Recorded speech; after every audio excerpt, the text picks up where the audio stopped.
بسم الله الرحمن الرحيم قل اوحي الي انه استمع نفر من الجن فقال انا سمعنا قرانا عجبا. ومخکې رکوع کې د نبی کریم صلی الله علیه وسلم د رسالت دلیل واقعات د نوح علیه السلام بیان شو. اوس په دې رکوع کې د نبی علیه السلام د رسالت دلیل واقعات د قران کریم د نزول او د جنات د ایمان ذکر کی. سورۃ الجن دې تذکر وي چې دې کې د جنات د ایمان مسله ذکر ده. دا سورۃ مکی سورۃ د هجرت نوړان د نازل په دې سورۃ کې 2 رکوعات 30 آیاتونه دي. ترتیب قرآنی لحاظ سره 2 او یایم دي. د نازل 2 په لحاظ سره 30 دي. کله چې اسمان باندې جنات بن شو مخکې په سورۃ الاحقاف کې تاسو ته واقعا ذکر شو چې نبی علیہ السلام کله چې الله جل شانه نبی علیہ السلام ته نبوت ورکړ اسمانونو باندې جنات بن شو. جنات وی چې سو واقعا شوی دا چې موږ په اسمان باندې بن یو دي لپاره تشکیلونه وکړ. نبی علیہ السلام سهار منځ کې ولاړ دي او په دې وخت کې د جنات یو جماعت چې د نصیبین مقام نه یا د بطن نخله مقام نه راغلي چې د نه جنات او غیره نبی علیہ السلام سهار په منځ کې تلاوت کولو. هغه کې نبی علیہ السلام تلاوت چې جنات ورېدو هغه وی د دې وجه موږ بنشو دا کلام یقینا رښتونی کلام د ایمان وروړو دا غینه بعد د خپل قوم تر هغه ته د عقیدې د توحید دعوت ورکو. نو دې صورت کې الله پاک د دې د حال بیانې د عقیدې د توحید دعوت رد د شرک دعوت چې رد د شرک به کول او بل دا چې کوم کسان په الله پاک باندې دروغ وي دا غي قباحت او تکذیب دې ذکر کوي. بیا دې جناتو چې الله جل شانه د دین څومره مهنت او دعوت وکړه په دې آیاتونو کې تفصیلا بیانېږي. بیا په جناتو کې بعضې کسان مؤمنان دي بعضې کافران دي. بیا د مؤمنانو او د ظالمانو کافرانو تفریقه ذکر کیږي. د مؤمنانو انجام جنت او د مجرمانو جناتو انجام جهنم ذکر کیږي.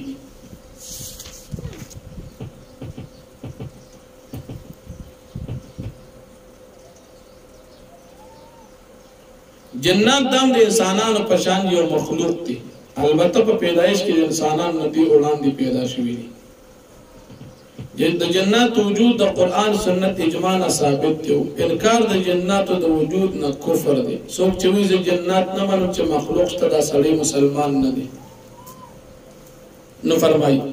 قل تو فرمایي اوحی الی ما ته وحی کولی شي د خلقو دپاره انه استمع نفر من الجن یا ما ته پیغام ملو شوی دی چې بشک وکی خود یو جماعت د جنات فقالوا او انا سمعنا قرآن عجبا یقینا منظور قرآن کریم عجبا عجیب کتاب یهدی الى الرشد چې ہدایت کوي ایمان طرف ته فآمنا به موږ ایمان ورو په دې باندې ولن نشرک بربنا حدا مغیث څوک نشریکو د خپل لفظ وانه تعالی جد ربنا یقینا شان د خبردار چې اوچتي شان زمون در متخذ صاحبت ندین ولی بیبی ولا ولدن اولاد انه كان يقول سفيهنا الله شططا یقینا شان د خبردار څوک کان یقول ويلبا سفيهنا زم بوقفان على الله الله پاک باندې شططا حق خبر الله د پاره اولاد او بیان ثابت وری وان ظننا لن تقول الانس یقینا زم خیال چې موږ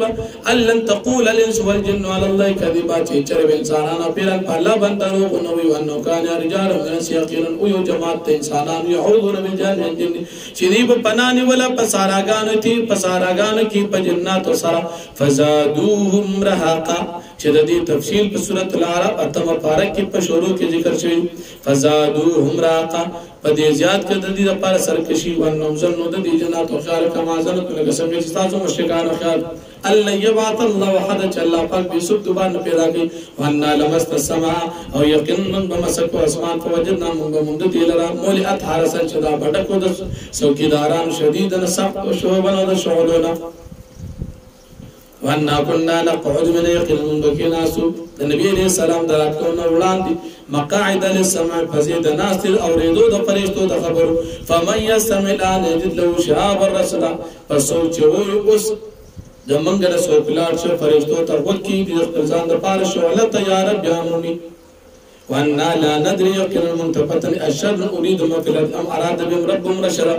چاہے دا بد ارادہ شید پاگا چاہ بانجی پس مکر کی یا ارادہ کرے اللہ پاک پدی بانچ رب دبید رشدن دا ہدایت وَأَنَّا مِنَّا الصَّالِحُونَ وَمِنَّا دُونَ ذَلِكَ يَقِنْ پمن کے باز نیکانو چو قرآن بیوردو اور باز من نبتان دی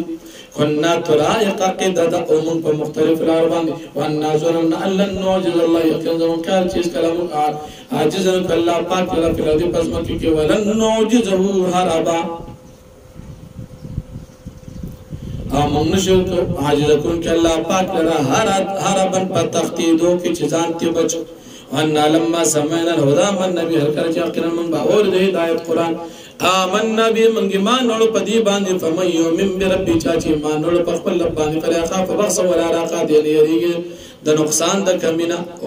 دا نقصان او دا کمی دا نیکینا ولا راقا ذاتی دا گناہنو وانا من المسلمون ومن القاسمین یقین فمن کے بازی مسلمانان دی و بازی ظالمان دی فمن اسلام فولاکا تحرر رشد چاچی مانوڑ دا کسان امون دا ہدایت هم بالقاسدون چی ظالمان دی فکانو لجہنم حطبا پردیشو دا جہنم خشاک وَأَن لَوْ اسْتَقَامُوا عَلَى الطَّرِيقَةِ او یقینا لو استقاموا على الطريقة كچرنی برابر سیگی پنی غرار دی اسلام لاسقین امان غدا قانون بدی باندی بوز کو پراخا لنفتنو فی دفع جمعی امتحانو کو بدی باندی پدی کی ہمیں یوارد آندی کربی سوچی راز کئی دا ذکر دا قرآن کریم در پلنا یسلک ہوا عذابا سعادا اللہ پاک بداخل کی دوی رہ سخت عذاب تھا وان المساجد اللہ یقین جماعتون خاص دا اللہ دا پارا دی فلا تدعو ما اللہ حدا تاس مرابر دا اللہ سر پدی کی سوک شرکار وانو لما قام عبداللہ یقین چاند خبردار کر چھوڑی نبی علیہ السلام یدعو کادو یکونون علیہ لبدا چھ دعوت بے چلو دے اسلام طریقے تا قریب ہوئی چھ دا کافران راجمشی پد باندی یا قریب ہوئی چھ دا جنات راجمشی پد نبی علیہ السلام باندی طول قل انما دعو ربی ولا اشرکو بی احدا فمخ رکو کی دا قدید توحید دعوت او دا شرک دا قدید تردید بیان شو پدی رکو کی ہم دا قدید توحید دعوت او دا شرک دا قدید تردید ذکر کی گی پدی رکو کی نبی علیہ السلام دا قدید توحید دعوت ورکی نفی دا خپل زاننا دا مختار کلو دا قدرت کی چکم بریلیان مشرکان دا نبی علیہ السلام دا پارا ثابتی نبی علیہ السلام خپل ذمہ داری بیانی چرا اللہ نے علامات سوک پنان شرا کولی بیادا مشرکان انجام ذکر کی نفی دا علم غیب دا نبی علیہ السلام نے کی یہ پیغمبر علیہ السلام تا تیز پتن لگی چی قیامت تیزی دیا لردی اور اللہ جل شانہو تا طرفنا بعض پیغمبرانت اطلاع علی المغیبات ذکر کی گی چاہیت علم غیب نویل کی گی تو فرمائی قلتو فرمائی انما ادعو یقینا دعوت چلو نبی رخب اللہ برای شرک بھی آدم شرک نکم پالا بند اچھا قلتو فرمائی انی لعملکو لکم یقینا زمالک نم سازا پارا دورن دا ضرر لری کولو ولا رشدنا زفیدیو دا ہدایت در کولو قلتو فرمائی انی لیجیرنی من اللہ یقینا اس حکمات پناہ نشرا کو رسیو من اللہ دا عذاب تا اللہ پاک نا حد رسو ولن اجر من دونی مرتحادا ظلمون سوا دا اللہ پاک نزید پناہ الا بلاغا من اللہ مکب پما ود رسول دا اللہ پاک دا دین دی ورسالت پیغامات اللہ ومن یعص اللہ ورسولو اور چاچنا فرمد دا اللہ دا پیغمبرو کا فإن له نار جہنم یقین در پر اور دا جہنم دی خاردین فیا ودی وامیشی پری کہ حتی دارا ما یعدون تردیب بدی ویناسد سوا زوادا کوئیشی فسیعلمون پزرد چی دیب فیشی من ضعف ناصرا واقل عددا سوک دریجات کمزوری دا مدد کر لحاصر و کم دا تعداد پر لحاصر قلتو فرما ان ادری ما تپتنی قریب ما توعدون چی نزدید اغس چتا سر وعدہ کوریش عذاب ام یجعل لو ربی امدا یا غزیر تدید پار رب دا امدا یو زمانہ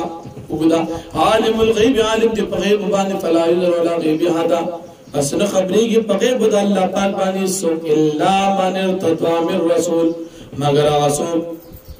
ارتضا چلا پاک مختار کی من رسول ان پیغمبراننا فإنہو یسلک من بین یدیہ ومن خلفی رسدا فس یقینا یسلک اللہ پاک روانی من بین یدیہ اڑاندر پیغمبراننا ہمیں خلفی شاعتنا رسودن سو کلاری فرشتی لیعلم د پاره دی چې الله پاک کار ان قد ابلغوا رسالات رب چې یقین اور رسول پیغمبران پیغامات خپل وحاط بما لديهم او الله پاک حاط کړ په دې باوس چې دې سره واحصى كل شيء عددا او الله پاک مېری دې عددن په پوره شمیر سره